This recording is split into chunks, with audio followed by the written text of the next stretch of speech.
Curious. How many folks in our audience are part of the millennial generation? That would be anyone born between like 1980 and 2000. All right, good, right on. Me too.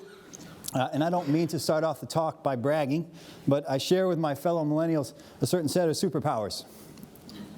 You guys know what they are, right? The first is near constant anxiety about, about almost everything.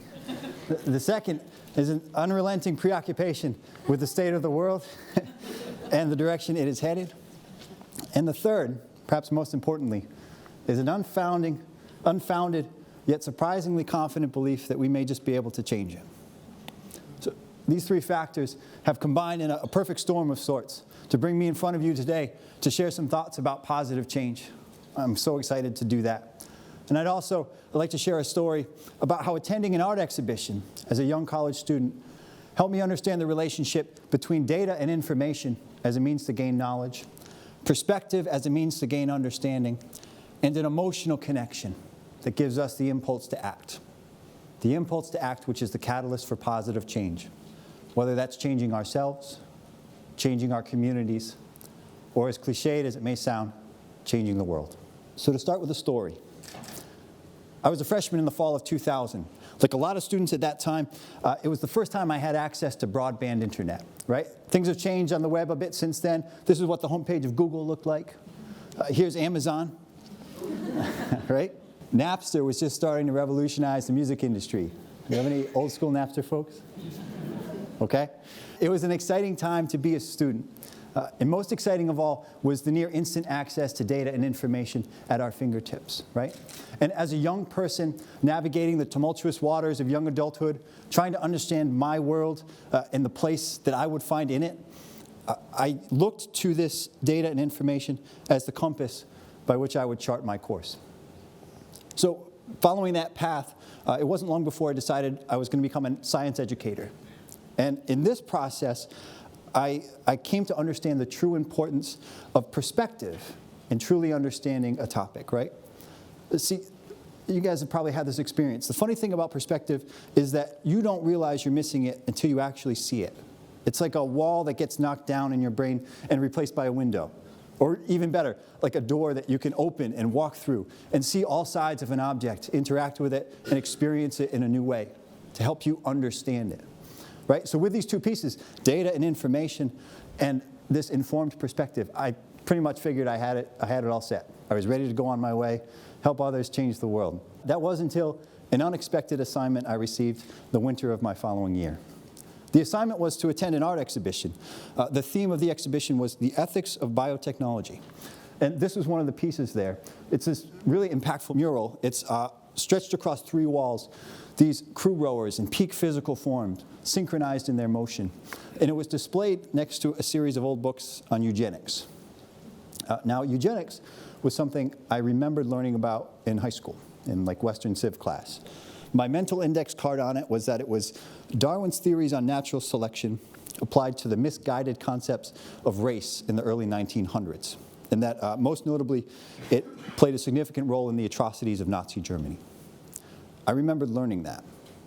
I don't remember feeling that, right? But in this moment, looking at this mural next to these books, something unlocked for me.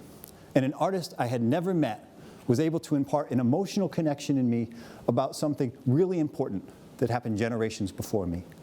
It felt like magic. And I'm sitting there, I'm standing at this, I wanted to capture that feeling, like put it in a jar and be able to give it to other people. Could I do that? Can you do that? Is that something I could do for you today? Quick aside to talk about theory of the mind, right? Theory of the mind is this really cool thing that we all have as animals uniquely. Well, there's some primates that I think have it, but it's debatable. But basically, it's saying this. I, as an individual, have the ability to understand the thoughts and emotions of you as an individual, and those may be different, right? I can consider those. But the strength of that connection, of that resonance, if you will, depends on a few things, including how much information I have and the way it's transferred to me. So we can ask the question, is there a medium that we know of that will allow for a high fidelity, a high bandwidth, emotional resonant connection between us, right? Yes, we've all experienced it. A song that's made you cry, a story that has inspired you to change, a poem that feels like beauty, a painting that feels like war, right? The ability for us to connect with each other emotionally through art is something as old as human history. And not only that, art as a medium has the ability to transcend countries, to move across oceans, to move across time. Speaking of time, going back to young Ben, standing up in awe looking at this mural, wanting desperately to capture that feeling of emotional connection and transfer it to somebody else. I was this very logically minded, ones and zeros, scientific individual. So I did what I did. I ran it through my computational machine, analyzed all the variables. But the output I received was something surprisingly human. I was inspired to write a poem. Bang, and they're off, with precision and grace, with pre-programmed strokes embedded since birth, with razor-sharp oars that slice through the water, disrupting the flow of its natural order, and waves propagate outward. Identical sets of circular crests created with every motion, and at predictable points their peaks melt together, giving rise to crests of their own, each with blonde hair and blue eyes. Reflected impressions of the rowers still rowing with pre-programmed precision that keeps the race going, and the race that they're in and the race that they are become indistinguishable from each other. Identical forms in shape and in size as they rush ever faster towards the blurred finish line. The audience waits with unmoving eyes, focused on sets of boats flying by, and water so still that you could see yourself, and the stillness of air in the season, and science amidst the silence of reason, and the same sky that has been there for every day of human history, in stillness, and boats, a ripped reflection, a scattered sky, bang, the gun sounds, the race is a tie, bound by homogeneity. So whether it's a poem for your class, a sign for your protest, or a letter for your congressperson, it is this emotional connection that gives us the impulse to act, based in valid information, based in informed perspective. But that emotional connection is the piece that moves us forward. We've established emotional connection is an important part of positive change, right? But that can't be the only missing piece. What else could there be, right? Especially when it's something we all want so desperately. What do we mean when we see positive change? Availability of food and clean water, global access to health and medicine, safety and security, equal access to opportunity, sustainable environmental conditions, ethical treatment of animals, advancing technology and expanding knowledge. Don't get me wrong. When you look at the long scale of time, over a long range, we're doing pretty good, right? We've made significant improvements in all of these areas. But when you zoom in on like a generation or two, things get pretty bumpy. Racism, sexism, homophobia, xenophobia.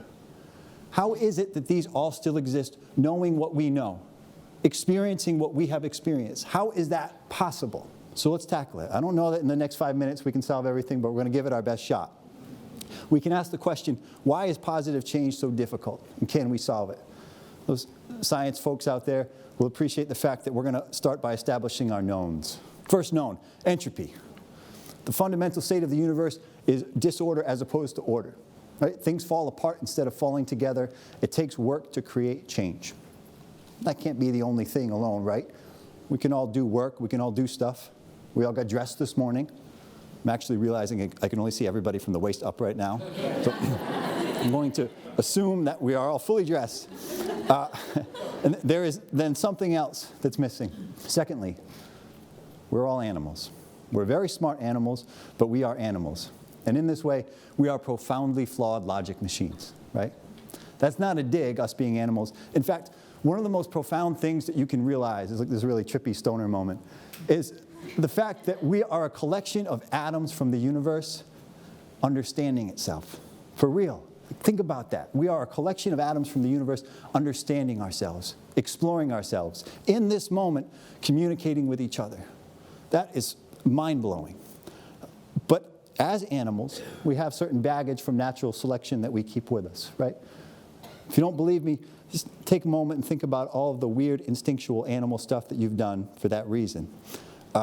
There's a reason why puberty is so confusing.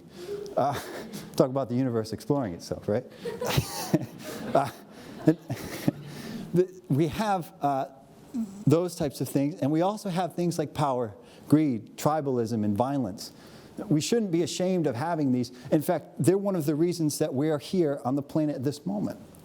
But In order to account for them or somehow move beyond them, we need to acknowledge their presence as knowns.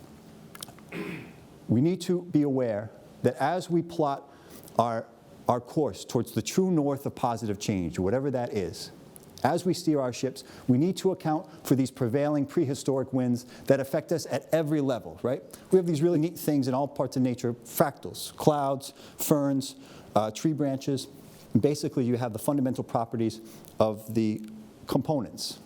And at each level of their organization, you seem to see the same properties emerge.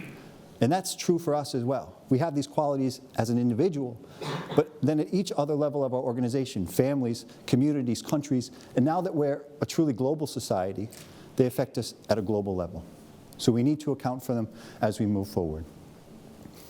Despite these challenges, we have the ingredients we need for positive change: valid information, informed perspective, and emotional connection. And I'm feeling so optimistic about something in each of these areas, and I'd like to share that with you now. I should say before that, each of these components is essential in delivering the desired output. If we're missing one of them, it can lead to very dangerous results. So, on to the optimism. Valid information. 15 years on from my freshman year, more people have more access to more information than ever before, right? We need to do some work in terms of validating this information. But there is something on the horizon that we have within our reach where the major policy decisions that are made at all levels of our organization are based on scientifically based data that we all have access to. We're all looking at the same view and making those informed decisions the way we should be in this moment. I will take a moment to implore everybody, if you work in the education system, if you have children in the classroom, if you know a teacher, advocate strongly for the addition of media literacy at every level of our schooling. It is not an overstatement to say that our future depends on it. Perspective. What's making me optimistic about perspective? The tools and technology for visualizing data and information are better than they've ever been. Bar graphs and Excel charts have been eclipsed by things like real-time data visualizations, powerful interactive simulations. Perhaps most excitingly of all, the tools and technologies being developed in augmented reality and virtual reality are for the first time truly letting us see the world through another person's perspective. Right? The essence of empathy. And that leads us to our last piece, emotional connection. The tools and technology for gathering data and information and using an informed perspective, these are all new and exciting. The ways we share emotional connection with each other, we all already have that. Right? They're as old as human history. We sit in a room and share stories together. Right? We have experiences that we share together. We create art that can change the world. And above all else, it's that even in this information age, more and more, we are finding ways to connect with each other as a community. And through valuing valid data and information, through working to give each other our own informed perspective, and through connecting with each other emotionally, we're amplifying the ideals that are brightest and boldest in our collective nature. That's what's making me feel optimistic about positive change. And in that spirit, I'd like to share one more poem with you today. What is it that creates such order from havoc? From proteins and compounds that once seemed so static, this deoxyribonucleic magic that sparks with diversity, that explodes into color, a spectrum of species all linked to each other, all sharing some awesome potential. To walk, to fly, to think, to dream, to speak, to sing, to wonder. To sit in a lab and decipher the structure of the amazing double helix. And how with sugar chains and its 4 letters, it's manifested into wings and feathers, fins and feet, tongues and tails, claws and fists, and ourselves completely caught up in this universe of wonder. Thank you.